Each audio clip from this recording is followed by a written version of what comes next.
kaaway magpawalang hanggan. Pinupuri, sinasamba kita, dahil ang Diyos ang Panginoon. Tulad ika'y walang katulad, tulad ika'y magpapago, mabuti ang Diyos na sa ating minamahal.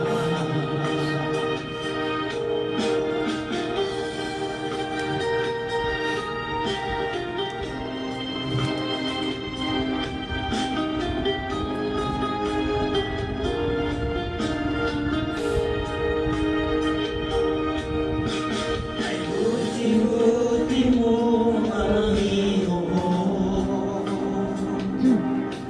sa lahat ng oras, sa bawat araw, dahil laging tapat kong mamahal. Ang iyong kaaway magpawalang hanggan. Pinupuri, sinasamba kita, dahil ang Diyos ang Panginoon. Tunay na ika'y walang katulad, tunay na ika'y magpapago, mabuti ang Diyos na sa ating minamahal. Pinupuri, sinasamba kita, dahil ang Diyos ang Panginoon. Tunay na ika'y walang katulad, tunay na ika'y hindi magbabago, mabuti ang Diyos na sa ating minamahal. Mabuti ang Diyos na sa ating minamahal. Mabuti ang Diyos. Heavenly Father, we thank you for gathering us here today. We ask for your guidance, wisdom, and support as we begin this endeavor. Bless each person present and help us to engage with open minds and hearts. May our discussion be meaningful, our ideas be creative, and our actions bring honor to you. Guide us when challenged, energize us when weary, and help us to serve others with grace. We pray that all we do today will be for the greater good. Amen. Ayong buntag.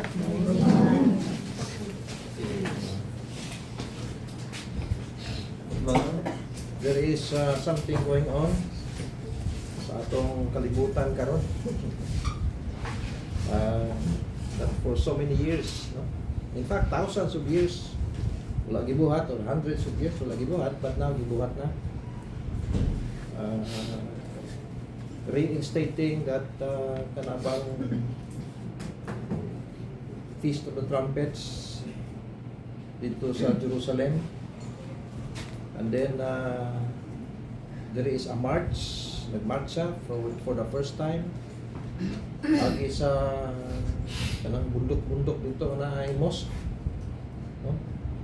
Sa tawag nito nato ana. Dito sa Jerusalem. And then in the US, murag na ay mahitabo nga murag spiritual revival, no? Tungod sa assassination ni kabulong ana ni Charlie Kirk, no? Balita kay na. Even ang atong legend din nga si Efren Batay Reyes nagsaludar sa ginabuhat ni Charlie Kirk. So these are the events of the end times. So labot anang gina-prophesy nga mga panghitabo, ginasulti, mga linog, mga calamities, mga kung sa pa na diyan, no? And then another thing is, ang United Nations, ganahan nga i-divide ang Israel katang two-state pa. Actually, divided na yun ang Israel. Kaya na may part ito sa taas dapit.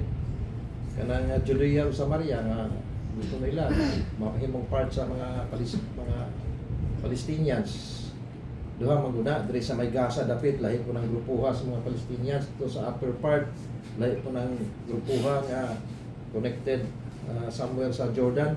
And Jerusalem itself is divided into different factions. Part of Jerusalem is na Jordan, and that is ila man ang i-respitar nanoy protector, especially kanang mosque nga naa diha, no? But anyway, dili na siya mao ang atong topic, but that might give us a little excitement, no, sa atong study nga pagabuhaton karong nga buntag.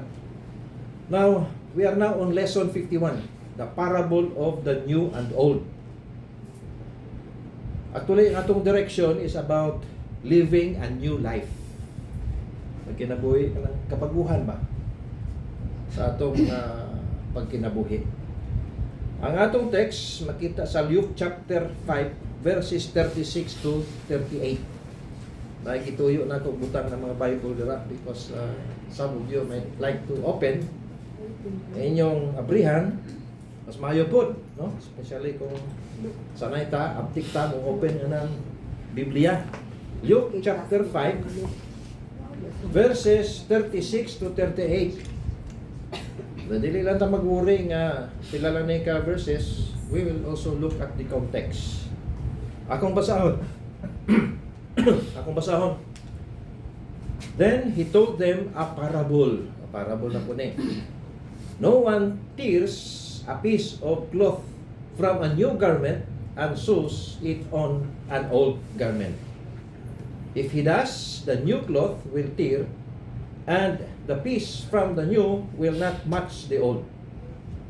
And no one pours new wine into old wineskins. If he does, the new wine will make the skin burst, the wine will be spilled, and the skins will be ruined.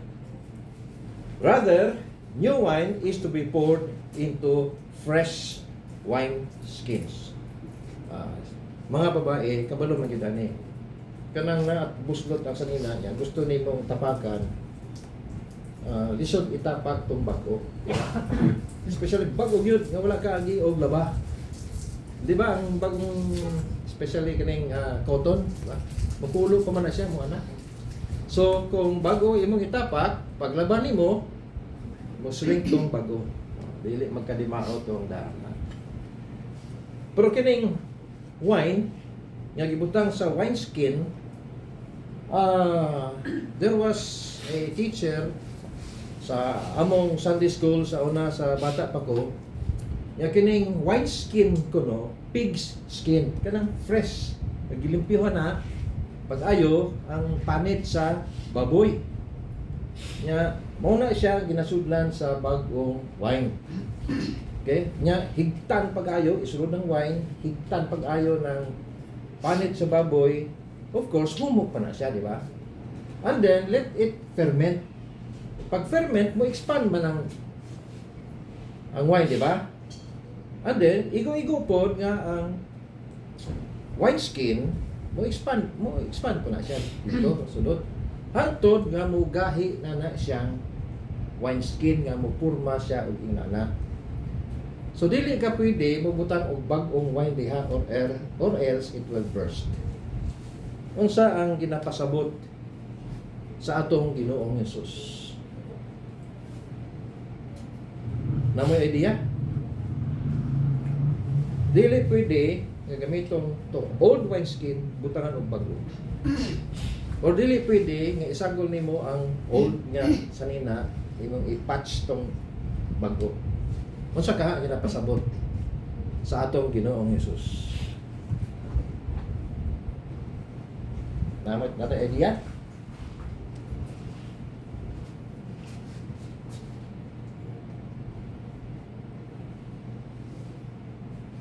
Okay? He was talking about his teachings. He was talking about truth versus tradition. The truth that he is talking about is new para dito sa mga traditionalists or mga religious people. Kanang naandan ba nato? Dili man gud taganahan og mao na gud ning atong naandan, ilisan ta gud na, no, di ba? So this is new versus the old. The truth of the Word of God versus the Talmud, or the way the religious leaders interpret the Torah. Ang Torah is the 5 books of Moses: Genesis, Exodus, Leviticus, Numbers, and Deuteronomy. Mao na siyang ilang original nga balaod sa Israel. No? Diyan nagikan ang 10 Commandments. Okay? Example, Matthew chapter 15 verse 1. So guta dia actually up to verse 3 ni siya. Then some Pharisees and scribes came from Jerusalem to Jesus and asked, "Why do your disciples disregard the tradition of the elders?" They don't wash their hands when they eat. Ang tradition man God, napilbiyan na sa ilang religious system. Before you eat, you wash your hands. Okay man po na siya because that is in the law. Ang law, ang balaod, like for example, our constitution here in the Philippines, appeal na siya ang health, di ba? May na po ganina, family code, appeal diya ang atong agriculture. In fact, sa Torah, appeal po na siya tanan. Sa first 5 books of Moses, appeal na siya tanan. So, appeal ng washing of hands before eating. So, why do you also, nibalos si Jesus. Nibalos si Jesus. Muna iyang balos, verse 3. But he answered them, "Why do you also disregard the commandment of God because of your tradition?" Giklaro na gyud ni Jesus Christ. Tradition man na siyang washing of hands before eating. May ba na dili? Mayo, di ba? Pero imo na gani na himuong relihiyon nga murag may impierno na ka, dili ka mahugas. There's something wrong with it, di ba? So ayaw na siya i-appeal sa imong relihiyon, but that is good for us, di ba? For everyone. Okay, another example. John chapter 7 verse 15. The Jewish leaders were astonished and remarked, "How can this man be so educated when he has never gone to school?" Referring to Jesus. Wala ba ingon nga formal study ba? Jesus replied to them, "My teaching is not mine, but comes from the one who sent me. If anyone wants to do his will," the one who sent Jesus, the Father, "he will know whether his teaching is from God or whether I am speaking on my own." Verse 18, "The one who speaks on his own seeks his own praise, but the one who seeks the praise of him who sent him is genuine, and there is nothing false in him." Kung ang imong teaching is really from God, it is always grounded on the truth, di ba? Okay. Pero ang mga religious leaders gayon minni madagan yung tahanan ni. Okay, padayon ta pagbasa. Moses gave you the law, didn't he? Di ba? Unsa man tong law? Katong Torah. Ito ayon ako, first 5 books of Moses. Yet none of you is keeping the law. Why are you trying to kill me? Kabalo sa Jesus nga there is an intention. There is a kanang plano-plano nga pagsyang siya, no? The crowd answered. Ang crowd ang masulti. "You have a demon who is trying to kill you." Wala magud kabalo ang kadaghanan nga sikreto nga plano ang mga leaders nga pagsyang si Jesus. Jesus answered them, "I performed one action and all of you are astonished. Moses gave you circumcision, not that it is from Moses, but from the patriarchs, and so you circumcise a man on the Sabbath." Deklaro na Jesus, ang circumcision did not start from the law of Moses. It started from the patriarchs. Sukat pas panahon ni Abraham. No? Even Moses, naka-experience siya aning kakulba sa hapit siya mamatay ani kay yang anak wala niya gi-circumcise. Okay, so na story diha. So it is from patriarch. So therefore, kining mga followers sa law, naka-circumcise even on the Sabbath. What is Sabbath? Rest day man na sa ila. Seventh day man na sa ila. It is the law nga on the seventh day, mo pahulay ka. Diba? Kung dili ka mo pahulay, murag gihimo nilang parte sa ilang religious system ba? Makasala ka. Ato kag impierno. Dili ni mo na buhaton. So pahulay na sila, very strict na sila. You cannot even travel more than a mile. Okay? So if a man receives circumcision on the Sabbath so that the law of Moses may not be broken, are you angry with me because I made a man perfectly well on the Sabbath? Nagiayo si Jesus, paralyzed ba ni siya? Buta ba ni siya? It was done on the Sabbath. Dili ka dapat mangayo, masakit doon on the Sabbath because it is a rest day. Kanang mangayo ka, trabaho mo na. Yan ka ng circumcision day.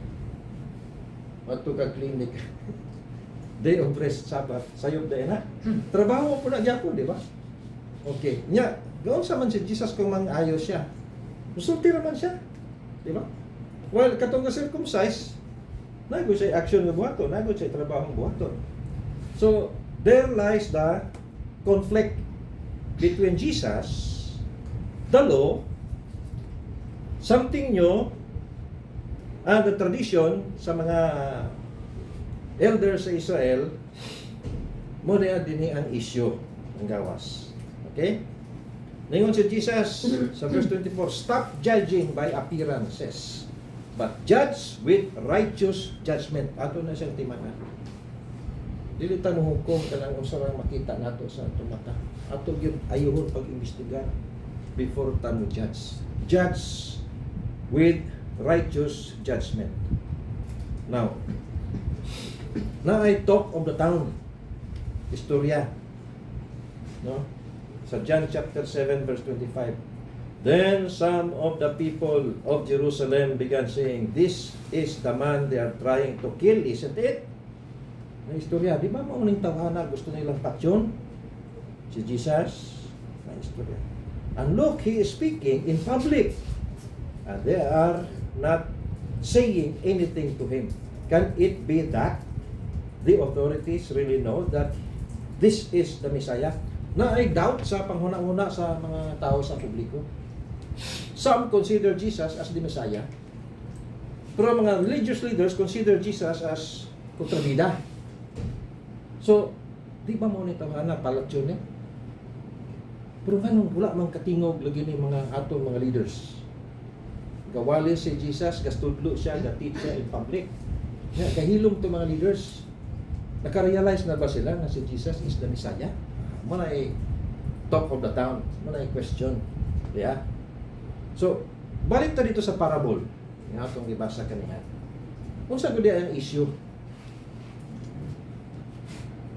atong pouring wine, new wine on the new wine skin, pag-patch of sanina, gamit ang dapat parehas nga dugay-dugay na po, dili pwedeng i-patch katong bago. Kung sa day ang issue diha. So nihatag ta og example sa conflict sa kan Jesus o sa mga leaders sa religion. Na may idea sa issue dito?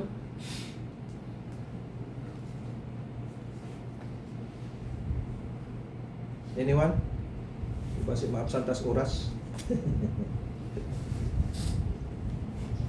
Na issue? Dili compatible ang daan o kang bago. Dili compatible. Oh. But actually, it came from the same source, actually. Ay, old rule mo sa. Lagi. O, asa ang old diha dapita? The text. Kaya ang source is the same. It is from the Torah. Asa ang old, asa ang new diha.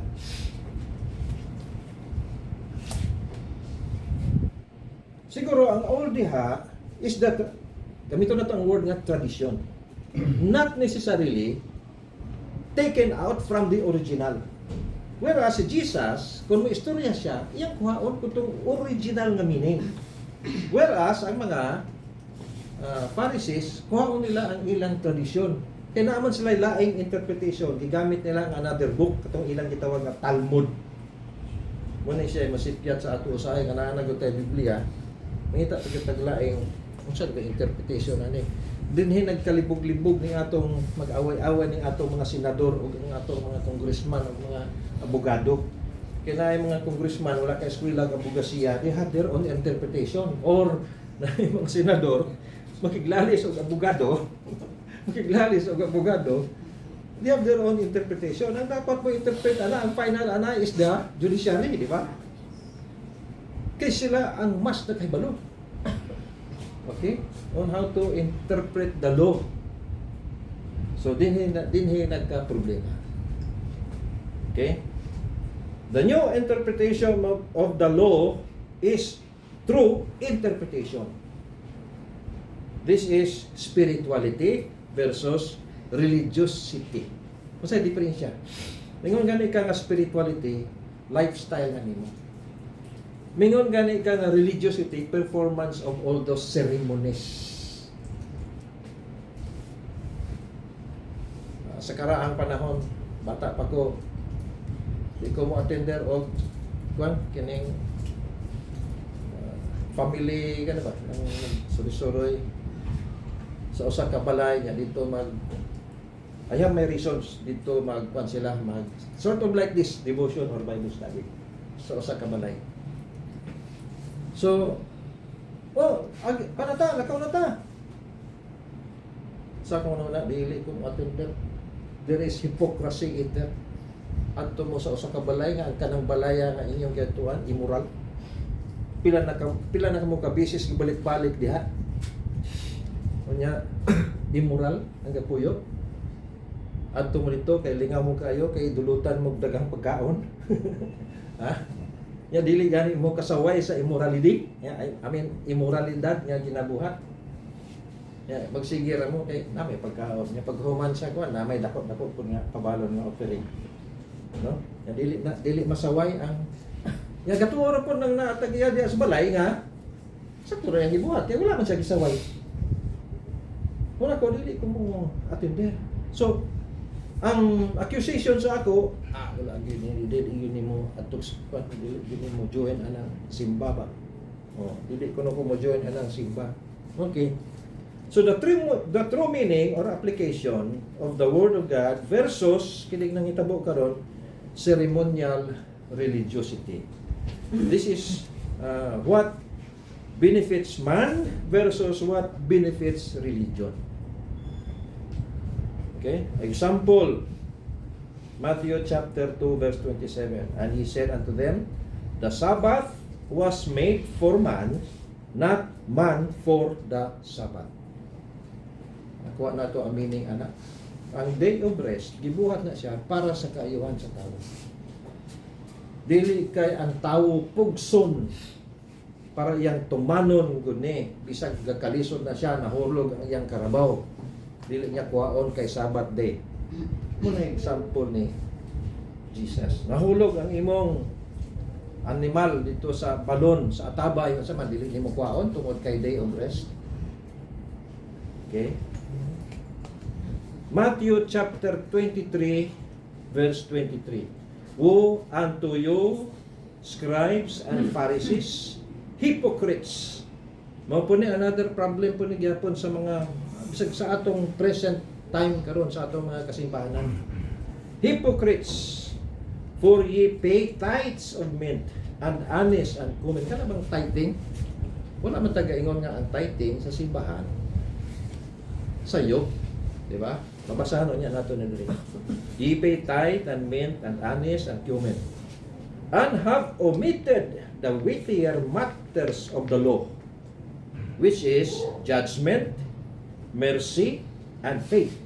This ought ye have done, and not leave the others undone.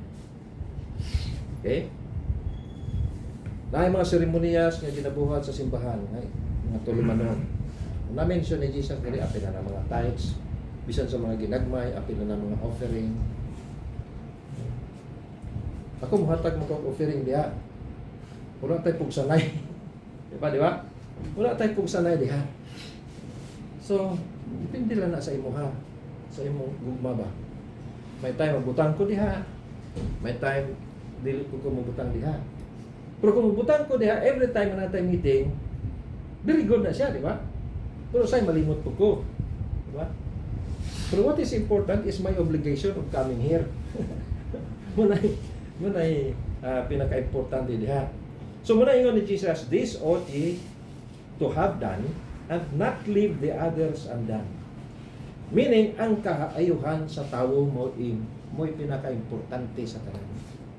Dili kay kung unsa ng atong balaod. Kay ang balaod, ginama alang sa kaayuhan sa tawo. Like for example, natay palisiya. First come, first serve. Pero naay kabag-uhan ana.